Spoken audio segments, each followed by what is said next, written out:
தண்ணி வற்றினதும் உப்பு பார்த்துக்கிட்டு உப்பு தேவைன்னா உப்பும் போடணும். மல்லி இலையும் போட்டு நம்ம இறக்கிற வேண்டியதான். தக்காளி பச்சடி ரெடி ஆகிடும். கொஞ்சமாக உப்பு காணாது, ஒரு 1/4 ஸ்பூன் கிட்ட நான் உப்பு சேர்த்துக்கிடுவேன்.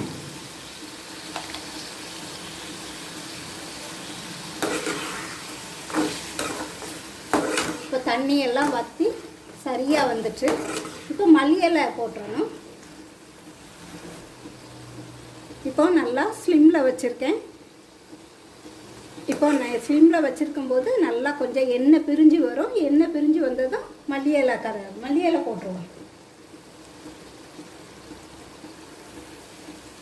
இப்போ பாருங்கள் எண்ணெய் பிரிஞ்சு வந்திருக்கா. இப்போ வந்து மல்லி இலையை அப்படியே தூவி வச்சு இப்போ தக்காளி பச்சடி ரெடி ஆகிடும்.